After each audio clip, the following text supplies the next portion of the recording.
I'm Dr. Orion Taraban, and this is Psych Hacks, Better Living Through Psychology. And the topic of today's short talk is not everyone can be saved. So this is an uncomfortable topic. It's one that we would collectively prefer not to hear, but I would be lying to you if I suggested in any way that it was not true. But before I explain why, please remember to like this video and subscribe to this channel. It takes less than a second, costs you nothing, and it's how you can support me in my mission to deliver free, high-quality content to the world. Thanks for your help. Now, we don't have the belief that everyone can be saved in the medical sciences like we do in clinical psychology.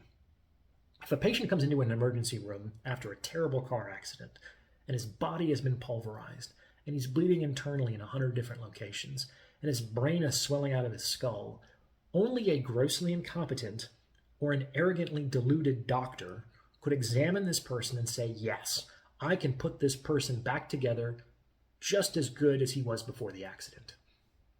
We all understand that the human body, the physical structure, the stuff of which we're made, has certain physical limits, and that once we exceed those limits, the body cannot be healed. Sometimes not completely, sometimes not at all. When a person does recover from a physical injury, the scar tissue doesn't have the same suppleness and sensitivity as the original flesh did. And that's something that will never change. And we generally do a good job of accepting that fact. However, for whatever reason, we culturally have this idea that no matter what a person suffers emotionally or spiritually, that he or she can be restored to their previous level of functioning and wholeness and well-being. Not only can these wounds always be healed, but always be healed completely, but they can be healed completely without scar tissue. And that if some rigidity or insensitivity persists, well, that's just a failure of the therapy or the patient, which could be addressed with more or different therapy. And unfortunately, I'm here to tell you that that's not true. People are subject to passing through experiences. Sometimes it's a single traumatic experience, sometimes it's a series of traumatizing experiences that more or less leave them permanently disabled, at least in part, from a psychic or an emotional perspective.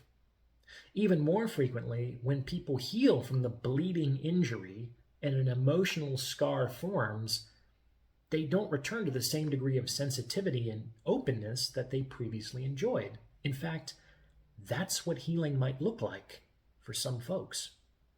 And more or different therapy won't make a difference. On some level, we all need to grieve the loss of that which doesn't return in our healing. However, this is not the end of the story. Despite our losses, we can focus on those resources and faculties that we do still possess, and that may yet still allow us to move forward in the direction of our goals. Humans possess an indomitable spirit, and this indomitability can more than make up for whatever was lost in the course of a lifetime. In most cases, there's enough left over for us to make a good show of it moving forward. What do you think? Please remember to like, comment, and subscribe for the algorithm, and see the About tab for more information on donations, consultations, and sponsorship opportunities. Thanks for listening.